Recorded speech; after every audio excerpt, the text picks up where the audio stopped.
Bismillahirrahmanirrahim. Few people would disagree with the fact that the issue of jihad has become a very hotly debated issue these days. And there are a number of issues which arise within this concept which must be understood very clearly amongst Muslims so that they have a better understanding of this all-important divine directive.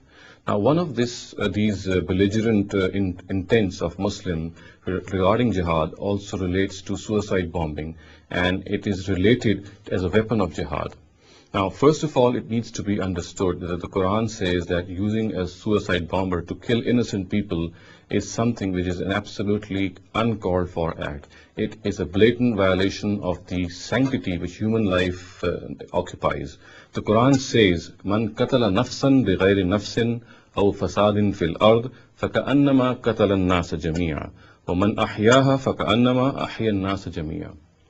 He who killed a human being without the latter being guilty of killing another human being or being guilty of spreading disorder in the land should be looked upon as if it killed the whole mankind. So the Quran is absolutely clear. It says that one cannot at all take the life of any other Muslim. Any innocent civilian killed in this manner is an absolutely blatant violation of the Islamic law. So therefore Muslims are not allowed in any manner to do this, to indulge in such a violent and in such a ghastly act.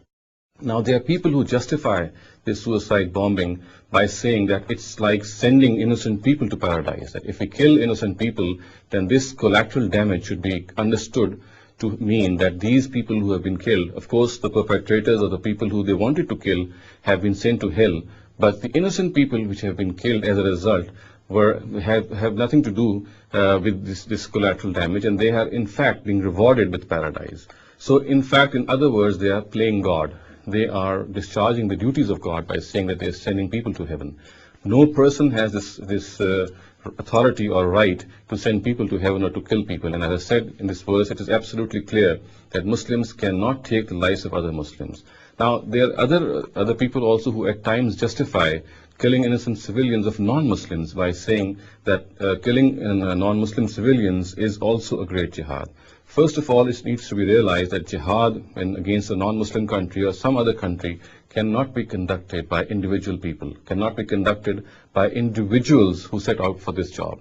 It is something which relates to the state, which relates to the country to which a person belongs. So individual groups in guerrilla warfare or individual suicide bombers, they cannot at all wage war with the enemy country. Now, even in this case, they have to realize that what they're doing is that they're killing civilians. In even such cases, what Islam says and what the Quran is explicit about is that one cannot take the lives of innocent people even if we are at war against such a country.